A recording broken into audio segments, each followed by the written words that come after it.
ಇವತ್ತು ಈಸಿಯಾಗಿ ಅವಲಕ್ಕಿ ಒಗ್ಗರಣೆ ಅಂದರೆ ಅವಲಕ್ಕಿ ಸೂಸ್ಲನ ಯಾವ ಥರ ಮಾಡೋದು ತುಂಬಾ ಕ್ವಿಕ್ಕಾಗಿ ನೋಡೋಣ ಬನ್ನಿ. ಒಂದು ಪ್ಯಾನ್ ತೊಗೊಂಡ್ಬಿಟ್ಟು ಅದಕ್ಕೆ ಸ್ವಲ್ಪ ಎಣ್ಣೆನ ಹಾಕಿಬಿಡಿ. ಎಣ್ಣೆ ಎಷ್ಟು ಬೇಕೋ ಅಷ್ಟು ನೋಡ್ಕೊಂಡು ಹಾಕಿ. ನಿಮಗೆ ಎಷ್ಟು ಜನಕ್ಕೆ ಮಾಡಬೇಕು ಅಂತಿದ್ದೀರಾ ಅಷ್ಟು ಜನಕ್ಕೆ ಎಣ್ಣೆನ ತೊಗೊಂಡ್ಬಿಟ್ಟು ಎಣ್ಣೆ ಹಾಕಿದ ಆದಮೇಲೆ ಸಾಸಿವೆನ ಹಾಕಿ, 1/2 ಸ್ಪೂನಷ್ಟು ಸಾಸಿವೆ. ಅದಾದಮೇಲೆ ಸಾಸಿವೆ ಚಟ ಆದಮೇಲೆ ಉದ್ದಿನ ಬೇಳೆನ ಹಾಕಿ, ಕಡಲೆಬೇಳೆನೂ ಹಾಕ್ಬೋದು. ಅದಾದಮೇಲೆ 1/2 ಸ್ಪೂನಷ್ಟು ಜೀರಿಗೆನ ಹಾಕಿ.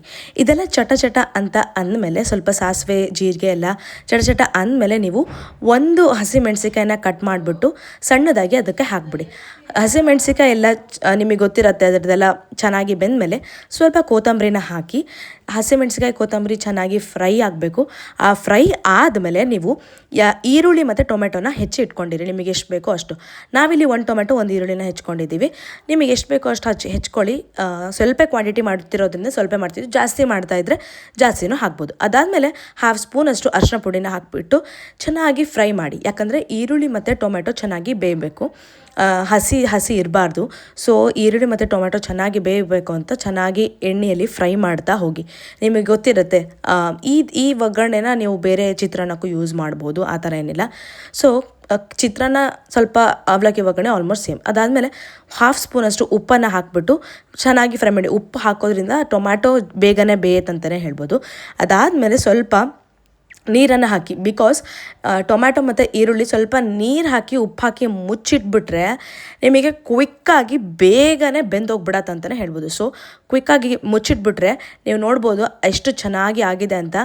ಅದು ಆಲ್ರೆಡಿ ಎಣ್ಣೆನ ಬಿಟ್ಕೊಳಕ್ಕೆ ಸ್ಟಾರ್ಟ್ ಮಾಡಿರುತ್ತೆ. ನಿಮಗೆ ಇವಾಗ ಒಗ್ಗರಣೆ ರೆಡಿ ಆಯಿತು. ಈ ಒಗ್ಗರಣೆನ ನೀವು ಅನ್ನಕ್ಕೆ ಹಾಕಿದರೆ ಚಿತ್ರಾನ್ನ ಆಗುತ್ತೆ, ಅವಲಕ್ಕಿನ ಹಾಕಿದರೆ ಮತ್ತು ಅವಲಕ್ಕಿ ಒಗ್ಗರಣೆನ ಆಗುತ್ತೆ.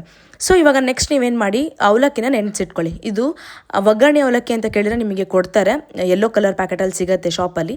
ಆ ಅವಲಕ್ಕಿನ ತೊಗೊಂಡ್ಬಿಟ್ಟು ಈ ಒಗ್ಗರಣೆ ಏನು ಮಾಡಿರ್ತೀರಲ್ವ ಅದರಲ್ಲಿ ನೀವು ಫಸ್ಟ್ ಇವಾಗ ಪುಟಾಣಿ ಪುಡಿ ಅಂತ ಏನು ಹೇಳ್ತೀವಲ್ವ, ಹುರ್ಗಡ್ಲೆ ಪುಡಿ ಅಂತಲೂ ಕೂಡ ಹೇಳ್ತೀವಿ, ಅದನ್ನು ಹಾಕಿ. ಯಾಕಂದರೆ ಎಣ್ಣೆಯಲ್ಲಿ ಅವಲಕ್ಕಿ ಹಾಕೋದ್ರಿಂದ ಅಷ್ಟು ಟೆಕ್ಸ್ಚರ್ ಬರಲ್ಲ, ಅಷ್ಟು ಅಂದ್ಕೊಳಲ್ಲ ಅದು.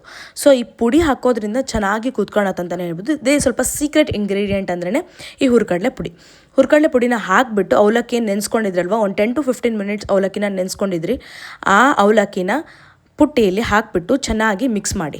ಒಗ್ಗರಣೆ ಮತ್ತು ಅದು ಪುಟಾಣಿ ಪುಡಿ ಆಗಿರ್ಬೋದು, ಉಪ್ಪು, ಸ್ವೀಟ್ನೆಸ್ಸಿಗೆ ಸಕ್ಕರೆನ ಹಾಕಿ ತುಂಬಾ ಟೇಸ್ಟಿಯಾಗಿರುತ್ತೆ ಅಂತಲೇ ಹೇಳ್ಬೋದು. ನೀವು ಸಕ್ಕರೆನ ಹಾಕಿಬಿಟ್ರೆ ಚೆನ್ನಾಗಿ ಮಿಕ್ಸ್ ಮಾಡಿ. ಇವಾಗ ಅದು ಫುಲ್ಲು ಏನು ಹೇಳಿದ್ನಲ್ಲ ಒಗ್ಗರಣೆ ಫುಲ್ ಅವಲಕ್ಕಿಗೆಲ್ಲ ನೀಟಾಗಿ ಬೈಂಡ್ ಆಗಬೇಕು.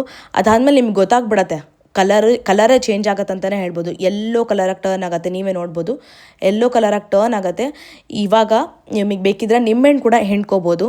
ಇಲ್ಲಿ ನಿಂಬೆಹಣ್ಣು ಬೇಡ ಅಂತ ಸೊ ಹಿಂಡಿಲ್ಲ. ಸೊ ನಿಮಗೆ ಬೇಕಿದ್ರೆ ನಿಂಬೆಹಣ್ಣು ಹಿಂಡಿ ಇನ್ನೂ ಟೇಸ್ಟಾಗಿರುತ್ತೆ, ಸ್ವಲ್ಪ ಹುಳಿ ಫ್ಲೇವರ್ ಕೂಡ ಬರುತ್ತೆ ಅಂತಲೇ ಹೇಳ್ಬೋದು. ಈ ಅವಲಕ್ಕಿ ಒಗ್ಗರಣೆ ತುಂಬಾ ಕ್ವಿಕ್ಕಾಗಿ ಮಾಡ್ಕೋಬೋದು. 10 ಮಿನಿಟ್ಸು ಸಾಕಿದ್ದಕ್ಕೆ ಕ್ವಿಕ್ ಬ್ರೇಕ್ಫಾಸ್ಟ್ ರೆಸಿಪಿ ಅಂತಲೇ ಹೇಳ್ತೀನಿ. ನೀವು ಆರಾಮಾಗಿ ಸರ್ವ್ ಮಾಡಿ. ಅವಲಕ್ಕಿ ಜೊತೆಗೆ ಏನಾದರೂ ಡಾಣಿ ಅಂತ ಮಿಕ್ಸ್ಚರ್ ಆಗಿರ್ಬೋದು, ಚಕ್ಲಿ ಏನಾದರೂ ಇಟ್ಬಿಟ್ಟು ಸರ್ವ್ ಮಾಡ್ಬೋದು. ಕ್ವಿಕ್ ಈಸಿ ಬ್ರೇಕ್ಫಾಸ್ಟ್ ರೆಸಿಪಿ ಅಂತಲೇ ಹೇಳ್ತೀನಿ. ಯಾರ್ಯಾರು ಮನೆಯಲ್ಲಿ ಮಾಡ್ಕೋಬೇಕು ಅಂತಿದ್ದೀರಾ ಆರಾಮಾಗಿ ಮಾಡ್ಕೊಳ್ಳಿ. ತುಂಬಾ ಈಸಿಯಾಗಿರ್ತಕ್ಕಂಥ ರೆಸಿಪಿ. ಎಲ್ಲರೂ ಮನೆಯಲ್ಲಿ ಟ್ರೈ ಮಾಡಿ ಹೇಗೆ ಬಂದಿತ್ತು ಅಂತ ಕಮೆಂಟ್ ಮಾಡೋದನ್ನು ಮರಿಬೇಡಿ. ಇಷ್ಟು ಕ್ವಿಕ್ಕಾಗಿರೋ ರೆಸಿಪಿ ಇದೇ ಥರ ಫಾಲೋ ಮಾಡ್ತಾಯಿರಿ. ಮತ್ತೆ ಸಿಗೋಣ. ಧನ್ಯವಾದ. Thank you.